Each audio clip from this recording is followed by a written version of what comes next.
يعني البعد عن محبة العالم والأشياء التي في العالم.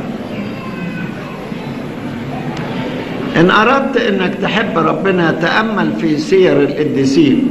في الحقيقة سير القديسين بتخلي الإنسان يشتعل بمحبة ربنا،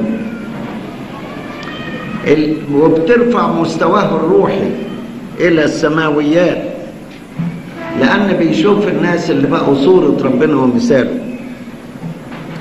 يشوف القديسين مثلا دالتهم مع الله. ايه الدالة مع الله؟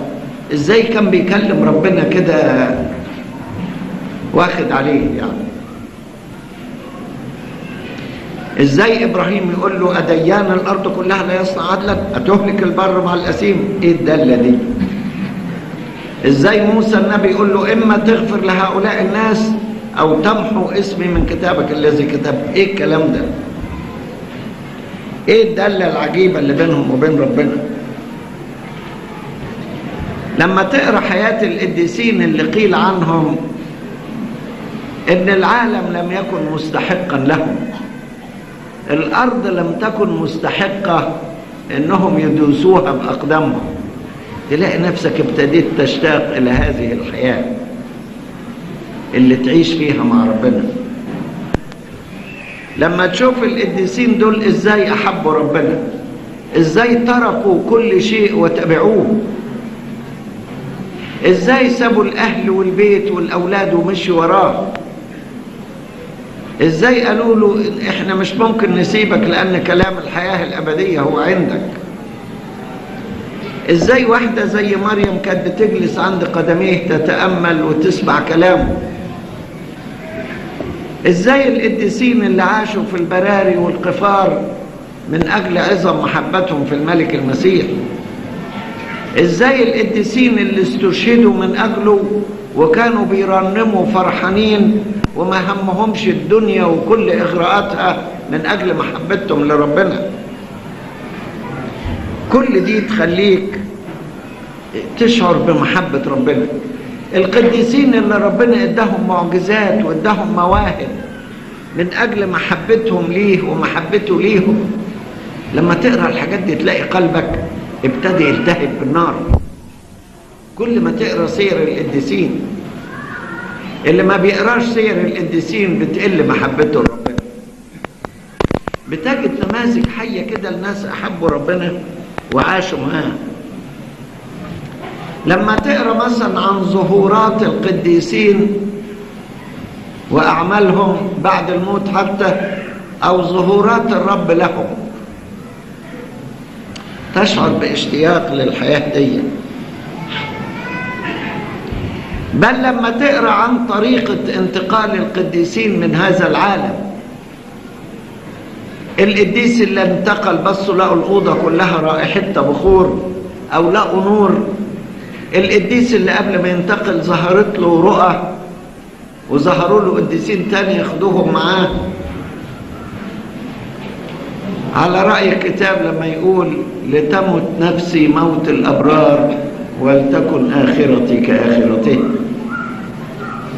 القديسين اللي ربنا بعت لهم ملائكة يحملوا أرواحهم إلى فوق، زي لعازر المسكين بيقول مات وحملته الملائكة.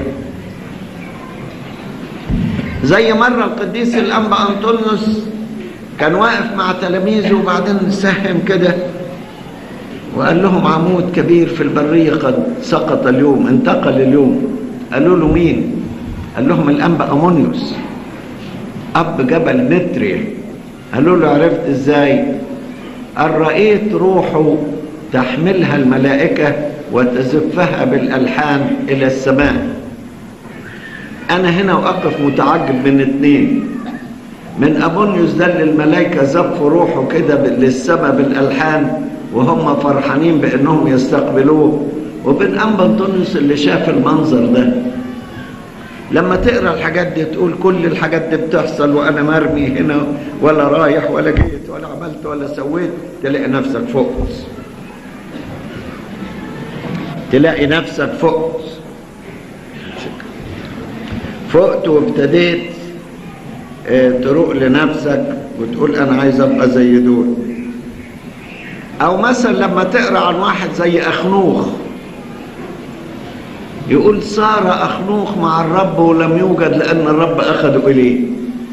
أنا كل ما بفكر في الحكاية دي ويتهيألي أخنوخ ماشي مع ربنا، قاعدين يتمشوا كده، وبعدين ربنا قال له إيه رأيك يا أخنوخ ما نطلع فوق أحسن ونقعد فوق بدل الفتة دي. كلام كده لطيف قوي وإحنا قاعدين هنا. وبعدين ربنا يقول أخنوخ أهو ما ذاقش الموت لغاية دلوقتي، يقول هنزله في آخر الزمان. ده إيه العز ده؟ ولا إيليا اللي خده في مركبة نارية وطلع لفوق؟ ولا إيليا اللي يقول في يوم من الأيام زعل من أجل عبادة الأوثان فيقول إيه؟ لا يكن مطر ولا طل على الأرض إلا عند قولي. طب يا إيليا يقول لغاية ما يشاء ربنا، بقول لك إلا عند قولي. ده دالة الراجل واثق من نفسه وواثق من علاقته بربنا وواثق عند قوله، يعني عند قول الله ما يعني الحكاية ماشية مع بعضها يعني. ده ايه الحكاية دي؟ انت لما تلاقي حاجة زي ده تبتدي تحب ربنا، اللي الناس عندهم دالة زي كده، عندهم دالة. سير القديسين تخلي الواحد يحب ربنا، لذلك الكتاب المقدس مليان بسير القديسين.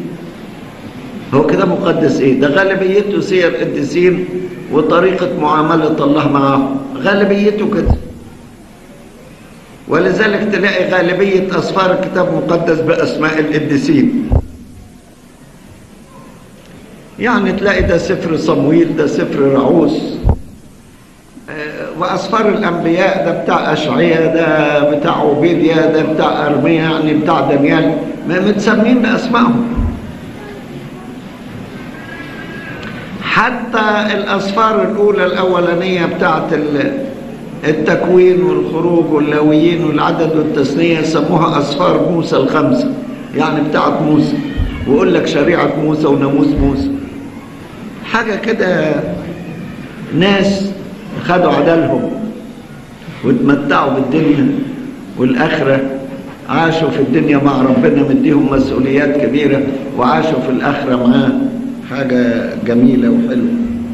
وربنا يتسمى بيهم، يقول أنا إله إبراهيم وإله إسحاق وإله يعقوب.